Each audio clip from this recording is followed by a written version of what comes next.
When walking among the graves at the Grand Army of the Republic Cemetery in Seattle, one is struck by the distance at which veterans of the Civil War came to reside on the West Coast. After all, the war was fought thousands of miles away from Washington State, and the territorial government had practically zero involvement with the battle itself. Only are we able to commemorate these dead here because of the promise of westward expansion. Still, the state of Washington retains many connections to this pivotal event in our history. Washington's first territorial governor, Isaac Stevens, who brutally fought back the tribes of the state in the Yakima Wars, was commissioned to serve again at the war's onset. He died in the second year of the war at the Battle of Chantilly. Close to the site of the Seattle Grand Army of the Republic Cemetery, Stevens Elementary School is named in his honor.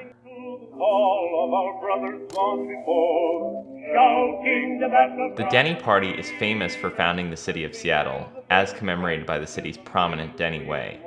What's lesser known is that their leader and namesake, Arthur Denny, before embarking west, had served in the Illinois state legislature with a fellow member of the Whig Party, one young Abraham Lincoln. Lincoln would later reward Denny during his presidency by appointing him Registrar of the Olympia General Land Office. Another titanic figure of the American Civil War, Ulysses S. Grant, spent a significant amount of time stationed at Fort Vancouver before his retirement and subsequent return to uniform at the breakout of the Civil War.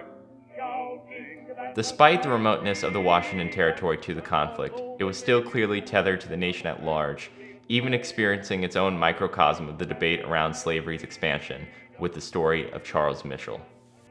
Charles Mitchell was an enslaved man born in the slave state of Maryland and transported at the age of 5 to the newly created city of Olympia in the territory of Washington by his enslaver, James Tilton. Tilton had just been appointed Surveyor General of the Washington Territory by President Franklin Pierce as a political favor. The Missouri Compromise had prohibited slavery in territories north of the 3630 parallel. However, enslaved people's status after being transported remained a legal gray area. This became settled when the Supreme Court sent down the infamous Dred Scott v. Sanford decision, of which a part declared that only states had the right to prohibit slavery, effectively legalizing slavery in the Washington Territory. 2 years after this decision, in September 1860, a free black ship steward headed to Victoria in British Columbia offered the 13-year-old Charles Mitchell a chance to stow away and escape to freedom in Canada. Mitchell was discovered on board, imprisoned, and to be sent back to Tilton in Olympia. However, when the ship arrived at its destination in Victoria, the local authorities demanded Mitchell's release. After some convincing by the territory's current acting governor, the ship's captain agreed to release Mitchell. Reaction in Olympia was furious, with many complaining of violation of national sovereignty. However, no jurisdiction existed to return Mitchell to slavery once he had crossed into British territory. While on a smaller scale, Washington Territory coming head-to-head with the debate around slavery's expansion indicates how all-encompassing this issue had become in the lead-up to the war.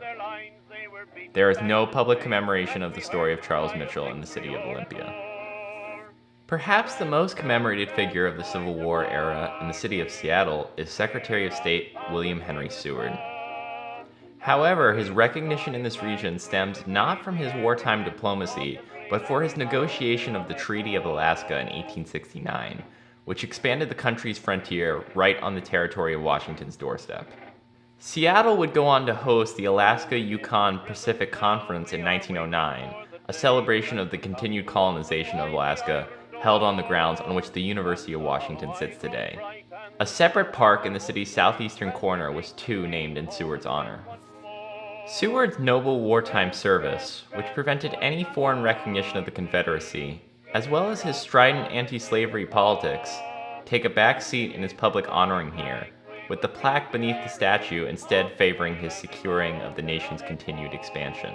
In fact, that a statesman like him looms in public view at all is somewhat unique when compared to the rest of the country. If we look at the 50 most commemorated figures by statues in the United States, Abraham Lincoln is the only strictly political figure from the Civil War, easily reaching the top spot. Washington State itself contains 2 Lincoln statues and countless public schools named in his honor. The vast majority of monuments broadly are of military figures, especially within the South with its well-documented history of Confederate monument building. This is also not to discount the many honorifics to Confederate officers scattered broadly across the country. In Washington state alone, we have an elementary school named in Robert E. Lee's stead in East Wenatchee, a bridge named after George Pickett in Bellingham, and until its destruction by protesters in 2020, Seattle's Lakeview Cemetery contained a prominent memorial to the Southern War dead, erected by the United Daughters of the Confederacy. 2. When Americans were polled in 2023 about their opinions on various figures of the Civil War, all military officers received positive favorability ratings from most Americans. Even Confederate President Jefferson Davis, who did not see combat, still holds a net positive approval. The great statesmen of abolitionism are scarce to be found in public consciousness. A violent event like the caning of Charles Sumner is often covered with a startling level of neutrality in public sources. Thaddeus Stevens, often referred to as the father of the 14th Amendment, did not receive a commemoration by statue until his fan club procured one in Gettysburg, Pennsylvania in 2022. This is due in part to what W.E.B. Du Bois describes as a besmirching almost beyond recognition of men like Stevens and Sumner by historians in the decades after Reconstruction. These figures, despite their noble stand for equality, were easy to cast as meddling interlopers due to their lack of personal service. This dichotomy also has historically lent itself to the realm of historical fiction storytelling. Stevens in particular became the target of the first blockbuster film, Birth of a Nation, in which the thinly veiled allegorical character, Austin Stoneman, represents the lost cause trope of the villainous abolitionist. In the film, Stoneman enacts what is depicted as an unrelenting campaign of retribution against the South, in which they are subject to violence and subjugation from freedmen. These ideas would continue to be perpetrated in less overt ways by the movie which would dethrone Birth of a Nation as the highest-grossing film of all time, Gone with the Wind, in which all problems occurring in Southern society both before and after the war are presented as the fault of immoral Northerners. The film places a high value on the honor of military service for the Confederate cause, with the character Rhett Butler's last-minute decision to fight for the Confederacy after witnessing the Battle of Atlanta being endlessly romanticized in the film's marketing. I'm not asking you to forgive me. I'll never understand or forgive myself. And if a bullet gets me, so help me, I'll laugh at myself for being an idiot.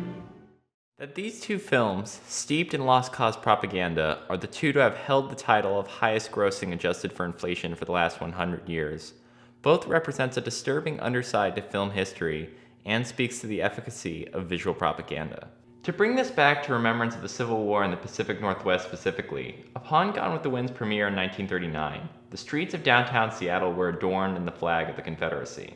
While the city was hardly alone in these displays of veneration toward the mythology of the honorable Confederate soldier, it's indicative of how this kind of military adventurism as heroism portrayal can be salient with any audience.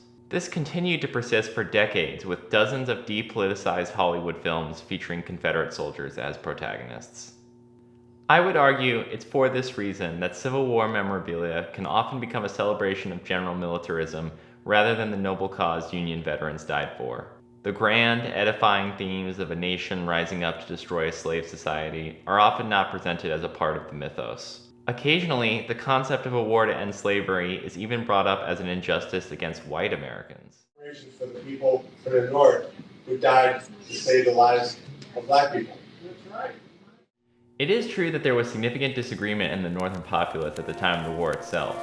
Most Union soldiers were not motivated by slavery to fight initially, and Lincoln's invocation of a divine mandate to rid the country of that peculiar institution in the Gettysburg and Second Inaugural Addresses was not free from criticism. However, obscuring the political context under which the war occurred arguably hides what should be both a point of national pride and prevents critical examination of our public memory.